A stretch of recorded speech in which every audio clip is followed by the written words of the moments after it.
Passé 30 minutes après, c'est là que j'ai senti que la douleur s'était estompée d'au moins 70%. Donc là, c'était super appréciable.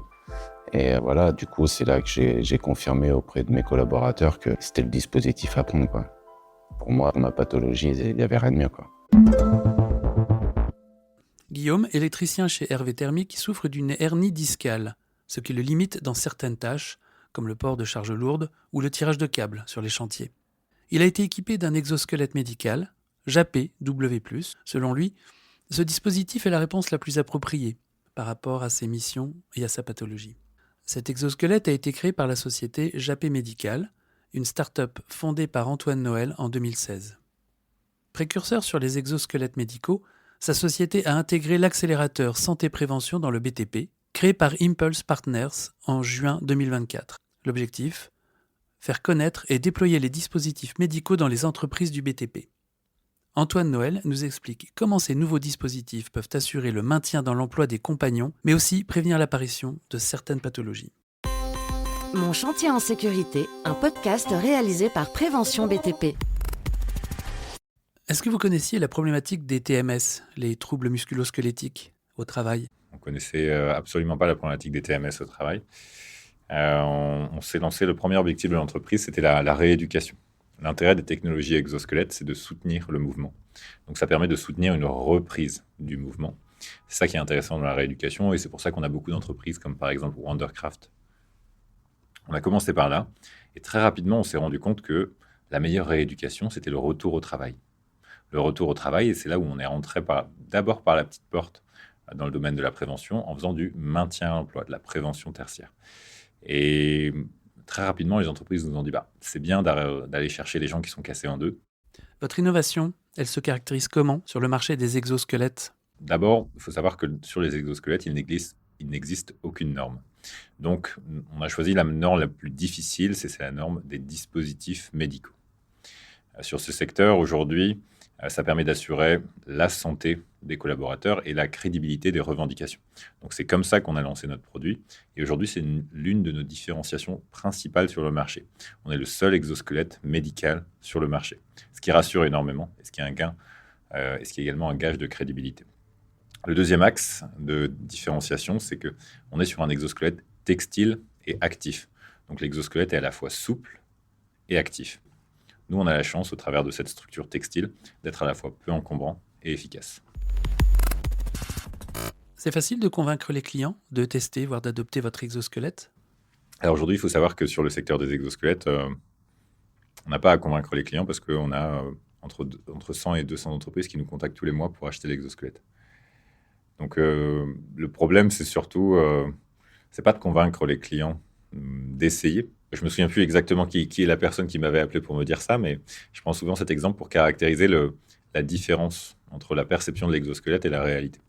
Donc, on avait une personne qui m'avait appelé en me disant j'aimerais bien un exosquelette qui soutient les bras, la nuque, le dos, les jambes et qui coûte moins de 1 000 €. Bon, aujourd'hui, ça n'existe pas. Donc, ce qu'il faut faire, c'est d'abord essayer les exosquelettes, poser un maximum de questions, demander des références. C'est essentiel pour les clients pour s'assurer que l'exosquelette ne va pas finir au placard. Et donc, effectivement, demander des références, demander un accompagnement par les vendeurs de l'exosquelette. Ça, c'est le deuxième axe. Un exosquelette, c'est une nouvelle technologie. Si ça peut sembler évident pour les personnes qui l'achètent, c'est souvent pas évident pour les personnes qui le portent au quotidien. Et donc, il y a toute une partie éducation, toute une partie accompagnement aussi. Quand est-ce que je l'utilise ? Comment je l'utilise ? Qu'est-ce que j'en fais quand je ne l'utilise pas ? Ça, ça prend généralement 1 mois, voire 1 mois et demi. Donc ça, c'est une phase qui est essentielle d'être accompagnée par les fabricants. Donc ça, c'est les 2 points aujourd'hui qui sont essentiels dans la sélection. Est-ce qu'il y a un accompagnement ? Et quelles sont les références sur mon secteur similaire ? Quel retour d'expérience avez-vous dans le BTP ? Alors aujourd'hui, les applications dans le bâtiment qui ont fonctionné le mieux, c'est le témoignage de Hervé Thermique. Donc ça a commencé d'abord par un salarié qui avait des gros problèmes de dos. Et donc, dans ces secteurs justement du thermique, les salariés sont assez compliqués à trouver et sont très techniques. Donc, on ne peut pas se permettre d'en perdre quand il est formé, quand il est performant. Donc, l'entreprise souhaite investir sur cette personne, souhaite le maintenir en activité. Et donc, elle teste un exosquelette. Le salarié dit « Ok, je me sens mieux pendant le test ».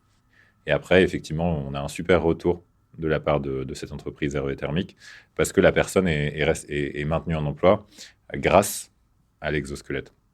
Et donc ça, c'est le début de la collaboration. Et effectivement, ça permet aussi de se dire « Ah bah si ça fonctionne en maintien à l'emploi, ça fonctionne aussi en prévention ». Et donc du coup, l'entreprise derrière diffuse d'autres exosquelettes sur tous les postes à risque qui sont identifiés sur des métiers similaires. Sur notre exosquelette spécifique, ce qui fonctionne très bien, c'est le port de charge lourde en position debout, là où les autres exosquelettes vont plutôt être des exosquelettes de soutien à la flexion.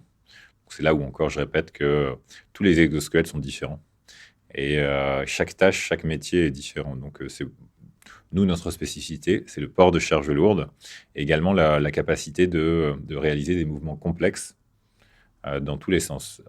Effectivement, par exemple, quand une personne doit se contorsionner pour aller porter des charges, faire notamment le câblage électrique, où on sait que parfois il faut tirer un petit peu dans tous les sens.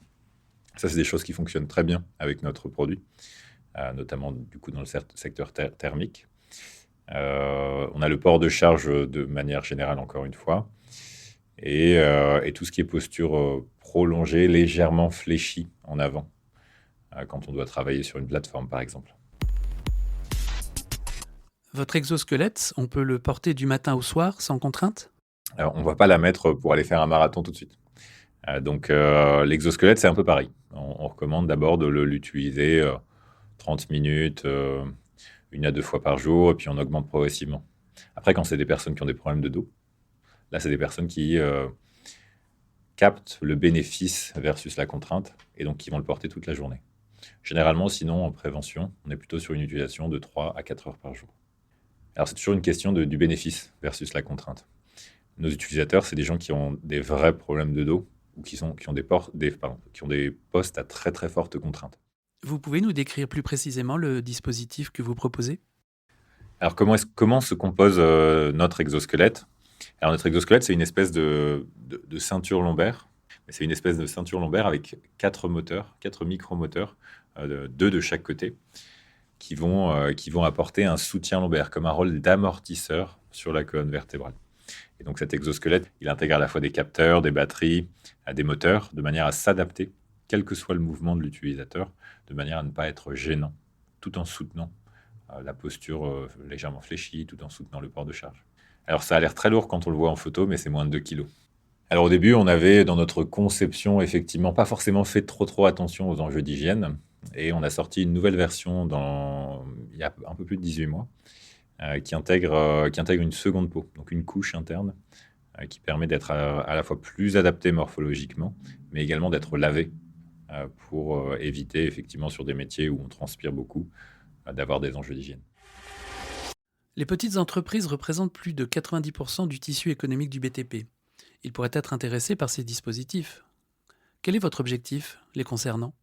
Notre objectif au niveau des petites entreprises, en tout cas des entreprises, des PME plutôt et des ETI, plutôt des PME, c'est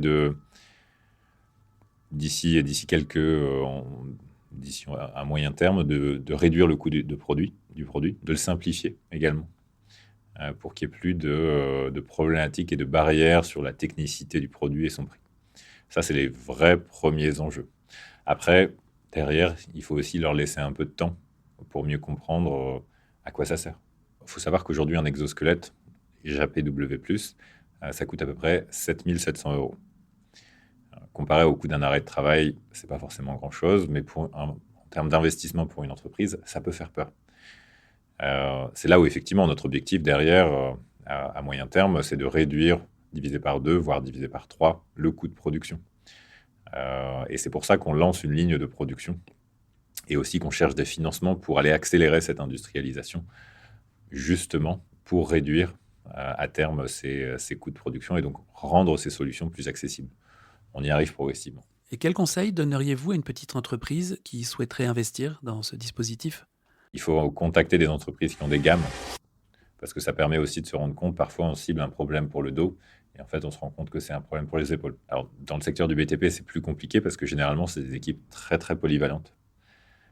Ce qui fait que Ce qui fait qu'effectivement, c'est difficile de cibler un poste en particulier. Et c'est là où, effectivement, il peut être intéressant d'équiper plutôt une personne qui en a le plus besoin. Et d'où l'intérêt du maintien à l'emploi, où on a des personnes qui ont des vraies problématiques de dos, et c'est elles qui bénéficient le plus et qui vont agir derrière comme un ambassadeur pour la prévention au sein de l'entreprise. Mon chantier en sécurité, un podcast réalisé par Prévention BTP. L'OPP BTP, c'est l'organisme professionnel de prévention du BTP. Paritaire, il est placé sous la tutelle du ministre en charge du Travail. Il aide les entreprises du BTP à faire évoluer leurs pratiques afin de prévenir les accidents du travail et les maladies professionnelles. C'est un service gratuit rendu possible par les cotisations des entreprises. Retrouvez nos 6 épisodes sur toutes les plateformes de podcast et sur le site Prévention BTP.